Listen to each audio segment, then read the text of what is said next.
we came up with this idea of having this sort of season-long murder mystery arc about who really did kill Rosemary Lynch, so that we could balance out the weekly case of the week with this Who Killed Laura Palmer season-long arc, which I thought was a really cool, unique way to do a procedural. It just seemed like a fresh way to do it, and for me personally, it's really important that everything I work on has some sort of social justice quality to it. So this was a bullseye, the Innocence Project every week. Amazing, let's do that. Do all of you know what the Innocence Project is? Yeah. Okay. Yeah, really amazing though. So a lot of this is really based on reality in a way. Inspired by reality for sure. But the Rosemary Lynch case is a work of fiction. And Russell, how did you see this show? When you were first told about it, did the idea of purpose go off in your head right away?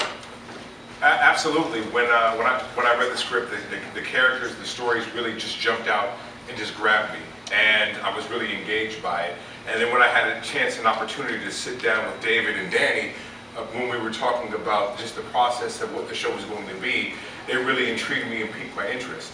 And then on top of that, the character of Ezekiel Boudreaux, the way it was written, having so much purpose, integrity and dignity, and just class, and then Russell can add the style. So, you know what I mean? And he does. Yeah, there's always room for improvement, you know what I mean? And, but again, it's just that opportunity to sort of speak truth to power, and be a part of changing minds and thoughts as best we can, over, everything is an evolutionary process. So these are all just one step at a time.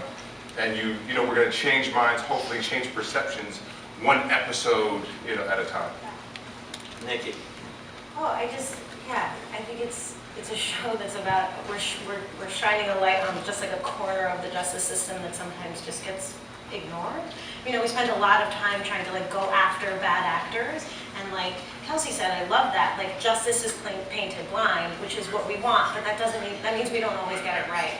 And I love that this show is about discussing the ideas behind the people who are going to fight against it, and then also the people who, are fighting on the other side against us. We all have our perspectives, and we're just trying to find the truth. Yeah. We're in this interesting time that's hyper-partisan, and I think everyone can agree that innocent people shouldn't be in jail, right? So here was a way to, and there was just recently a bipartisan criminal justice reform bill that I think I was so thrilled to see that get passed. So, this discussion of our justice system, it's being discussed on both sides of the aisle, and it seemed like a terrific time to do a show about it that just hits it on the head. And by the way, what an incredible cast.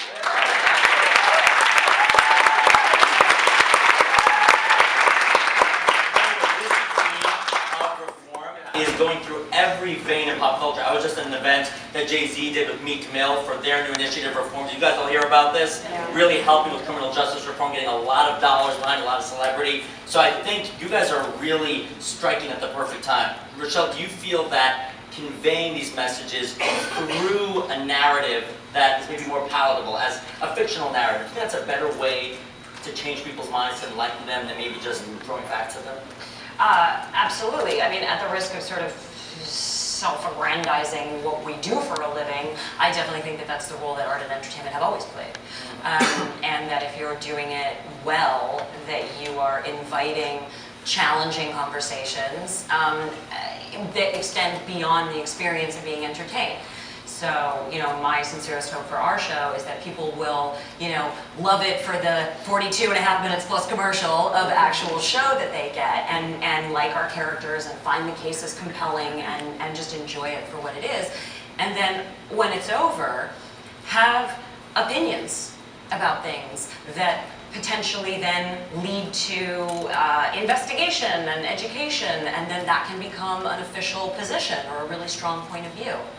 And so, hopefully there will be episodes, I think there are episodes that are definitely strong enough in terms of what they hit upon socially, morally, ethically to do that. So that's what I hope. Lots of conversations in living rooms. Love it, love it. And obviously, these are very serious issues, but to bond as a cast, I'm sure there were some more personal, maybe lighthearted moments behind the scenes. Kelsey, I was talking to you earlier upstairs about going from Fraser, maybe perhaps, going from Fraser. Fraser, by the way.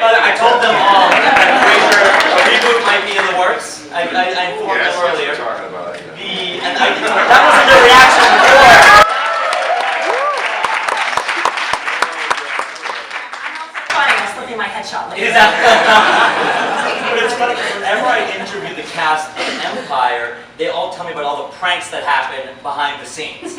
So take me behind the scenes of this show. I'm not sure we got that thanks yet. It takes time. I guess it's season 2. It's not I just hope we get picked up. Yeah, everybody still knows their lines. Season 2 will be reading off teleprompters and, and saran wrapping each other's toilets. Exactly. Well, now we know where she goes with her pranks. Okay. So what does it take though behind the scenes? I mean, you can't just jump in, right? You're just doing the job. It's a job. You show up for your work, They say amateurs get trophies and pros get paid. Oh. So that's what we come to do. I mean, I don't know what those boys are doing, but Rochelle and I have found this deep sister bond between the two of us. Do a lot of homework together. We do, and you know what's really cool? We Martini and Rossi. That's right. And it's fun. We're shooting we shoot the show in Chicago, and none of us lived there full time before we started shooting, so it's been fun to explore the city together. Yeah, it's a nice town. We're like at summer camp. Until that whole polar vortex takes you.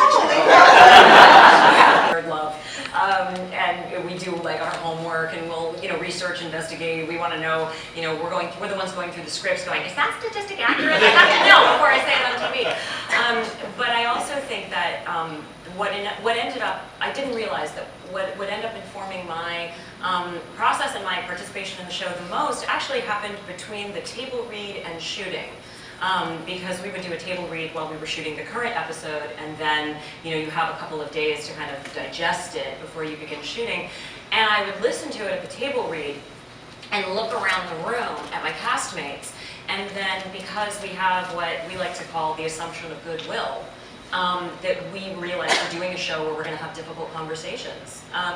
And so I would listen to it, and then afterwards things would pop for me, and then I would ask my castmates and say, that's not my experience of the world. Tell me more about that. Wow. I am unfamiliar with this experience, and somehow just sort of took that for granted. And so there was this in-between period before each episode where we had really wonderful, heavy, challenging conversations about the subject that we were going to tackle. And I never could have dreamed that would have happened. So you're not just delivering the message, you're becoming enlightened in your own way as people. Absolutely. Yes, you can't not.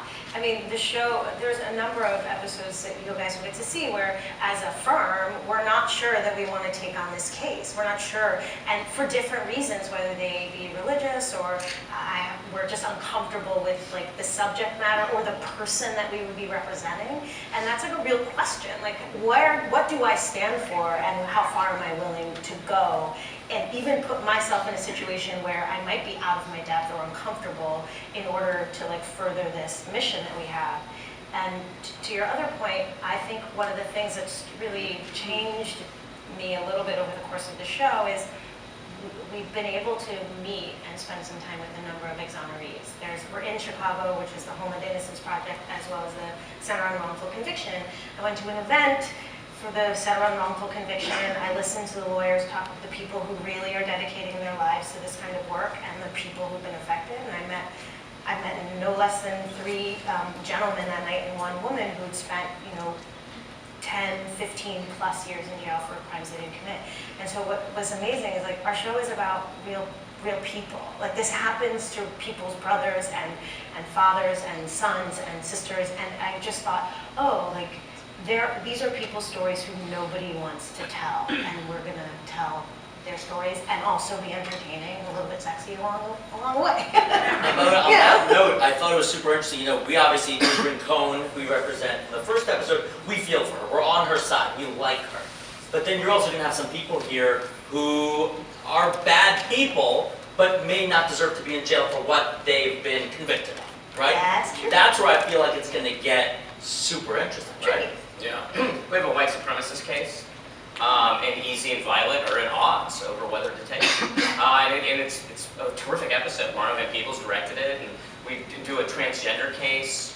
We do a case on shaky baby syndrome, which I'm really proud of because it's unbelievable, these cases in real life. And so to be able to put a spotlight on that on a piece of network television that's going to be seen by hopefully millions of people. You know, it's a fascinating subject matter that's a real tragedy. And we delivered this episode in a way that was really cool, entertaining, exciting, and very emotional. So, you know, we're just doing it week after week. You know, it's cases are, I don't call them ripped from the headlines, I call them inspired by the headlines. But then there are times where it's just a subject matter that we just want to talk about that is common in wrongful conviction. And it's just an amazing way to address and tackle what some people find taboo or uncomfortable, to do it in a really mainstream genre. It's I think, in its own way, subversive that we're doing it in this manner. Absolutely. And Kelsey, you know, we were talking upstairs about your beautiful family, 7 kids. One day, when your 2-year-old watches this, hopefully the criminal justice system will look a little different.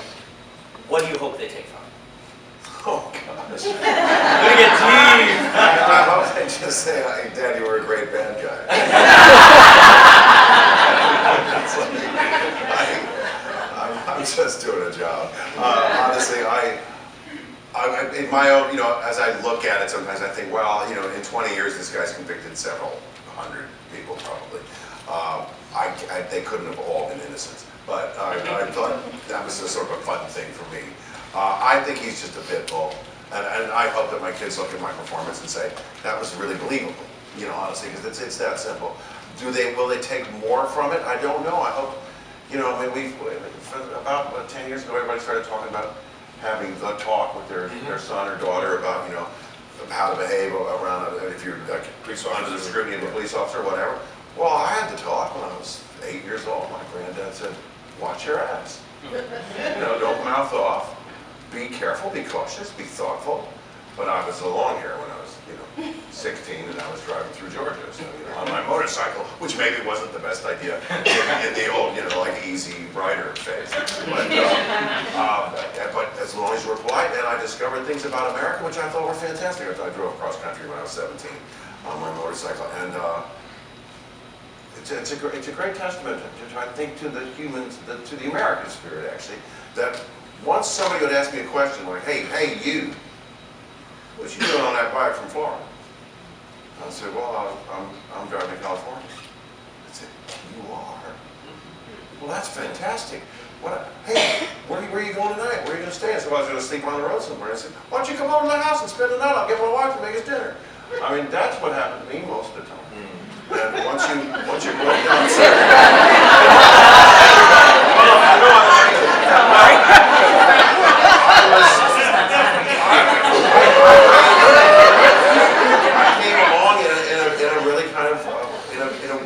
innocence, as we talk about being proven innocent, but I love the experience of being in this country and alive in it and to break it down as On that note, let's open it up to all of you. Anything you want to ask. It's easy for me to say. You guys have to answer.